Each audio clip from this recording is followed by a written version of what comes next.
Hello, everybody, and welcome to Ohio State Primetime Live. I'm your co-host Ryan Stano. And I'm Garrison Gaddy. Before we get started, Ryan, first off, please like, share, and subscribe to the channel if you haven't already. And as always, if you have family members that sadly not Buckeye fans and they happen to be, That's a shame. yeah, it is a shame. It means you're not a champion. That's right. But but you be North Carolina, Oklahoma fans, Team North fans. We have it all over the network, so please be sure to check that out. Also, if you haven't already, please be sure to check out vocfb.com where you can check out all the writers that we have, the shows, or all the networks. Also, see the daily and weekly schedule there. How to get connected to any of our hosts that are on here, like on social media through X. So yeah, do that and let's get started. Yeah. First thing on the docket, since we last talked on Thursday, Ohio State has a new member of their 2026 recruiting class, and that is running back Favour Akih. He is a four-star running back from just about a half hour north here of Columbus, from Delaware. He goes to Hayes High School, and he's a running back. And he is someone that Ohio State has been favored to land for quite some time. He's someone who Ohio State has kind of had in their back pocket. He's 6 foot, 190 pounds.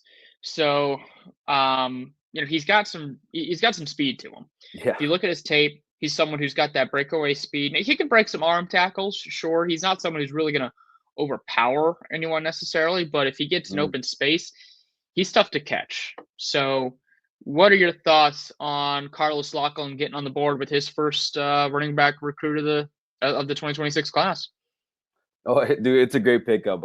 I did get a little worried about this commitment for a while. I did get a little nervous, but glad it happened. Uh, Again, 6 foot, about 190 pounds. He's a big kid, and I think he runs about 10.9, 10.8, 100-meter dash, Yeah, which he's means quick. he's not just your normal run of the mill athlete out there. Ohio kid, so nothing better than that. Like, again, when you I think Urban Meyer said this, you want to get like the top 6 to 8 best players in your state.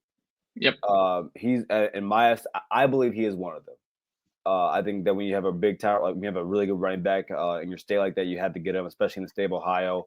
It'll be no different from like if you were from Texas, but then again, we get the best running backs out of there too, also. Yeah. So, but oh man, good pickup by Coach Locke, and the cool part is knowing that this isn't the last running back we're getting in this class. So that's the good part. That's the hope.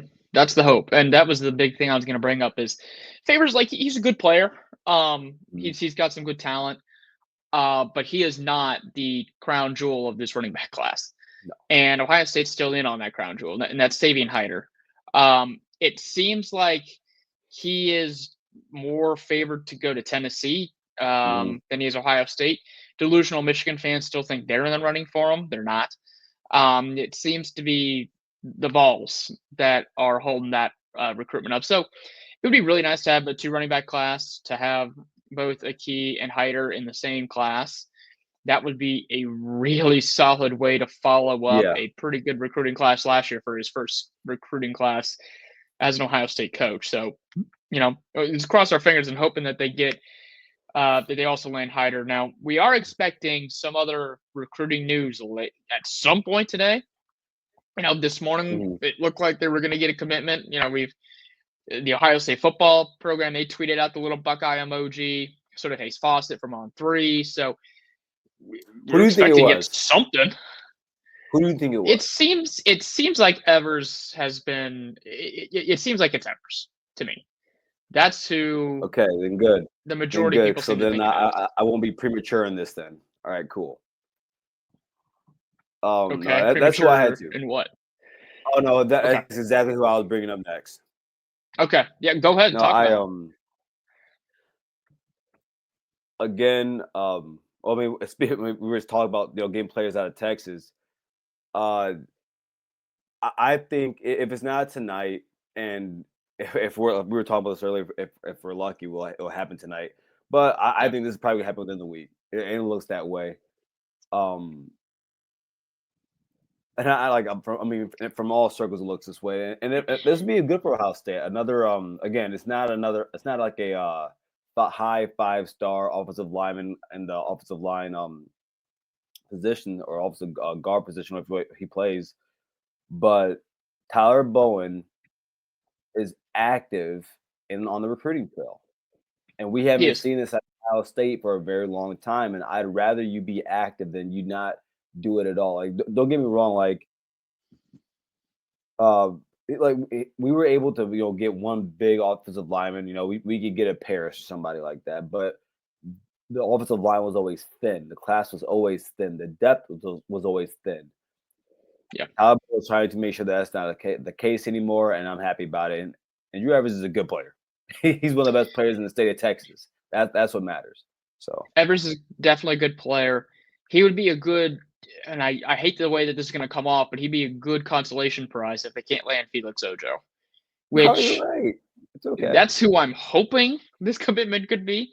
I don't think that it is, though. It seems in all likelihood it'll be Evers, and that would probably end their offensive line class for this year. I mean, that would give them basically a full set. Most of their most of their recruiting class is comprised of offensive linemen at this point. Of the 14 commits that the Buckeyes have so far, 2, 3. I mean, they've got 3 offensive linemen right now. So if they get Evers, that would be number 4. You typically don't see a team take 5 offensive linemen in a single class. That would be a lot. But to your point, as far as the depth is concerned, Ohio State lost a lot of depth this past year on the offensive line. So if there was a year where you're going to take 5, this would be the year to do it. So maybe there is hope that they can land Evers and Ojo, in the same class. We'll see. Like I said, if they can't land Ojo, I think Evers is a pretty good consolation prize. And I'd say it'd be if he does land Evers, what would you give Bowen as a grade for his first recruiting class at Ohio State? B+. I was going to say about the same. A-. I was going to say, between there. I think B+ is probably my ceiling. Yeah. A lot of guys who he's hoping to be able to develop and coach, which quite honestly hasn't really been his MO. He's been more of a recruiter, but they did hire some analysts to help to really help with that. So that's fine. I can live with that. Yeah. So we'll keep you posted if there is any official recruiting news that comes down the wire here during our show. Like I said, if it was going to happen today, we would have thought it would have happened a few hours ago. I don't know.